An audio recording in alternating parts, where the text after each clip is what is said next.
मी सरसेनानी आनंदराज आंबेडकर साहेब, advocate अमोलसाहेब Ambedkar Panchsheel ध्वजाला भेट दिली. त्यानंतर या ठिकाणी तथाकथित धर्मद्रोही नरेंद्र गायकवाड यांनी जाहीर पत्रकार परिषद घेतली आणि सरसेनानी आनंदराज आंबेडकर साहेब असतील किंवा आंबेडकर कुटुंबीय असेल त्यांची दिशाभूल केली असं सांगण्यात आलेलं आहे.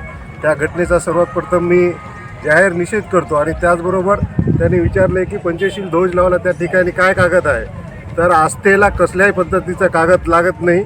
या ठिकाणी श्रद्धा जिथं असते तिथं कागदाला महत्त्व नसते.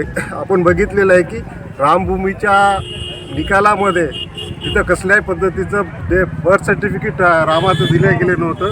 जनतेची भावना लक्षात घेऊन सर्वोच्च न्यायालयानं रामभूमीचा निकाल दिलेला आहे. त्याच पद्धतीनं या लोहा तालुक्यातील बौद्ध जनांचे जे श्रद्धास्थान या पंचशील ध्वजामध्ये आहे त्याचा भान ठेवून शासनाने लवकरात लवकर ही जागा संबंधित लोकांच्या नावावर तात्काळ करण्यात यावी अशी रिपब्लिकन सेना नांदेड जिल्ह्याच्या वतीने या ठिकाणी आवाहन करतो. आणि नरेंद्र गायकवाडांना पुन्हा आपल्या माध्यमातून प्रश्न विचारतो की आपण गायसमुद्र यांच्या नोकरीची चौकशी करा असं सांगितलं आहे. ज्या गावामध्ये पाणीच आलं नाही त्याच्यावर ज्या आमदारांनी बंधारं बांधलेले आहेत त्याची तुम्ही चौकशी लावणार आहात का? आणि नरेंद्र गायकवाड आपण ज्या घरावर जिथं आपलं घर आहे त्याचे समाजाला डॉक्युमेंट देणार आहात का असाही आपल्या माध्यमातून प्रश्न विचारत आहे. इथेच थांबतो. जय भीम, जय शिवराय. डॉक्युमेंट अवेलेबल आहेत.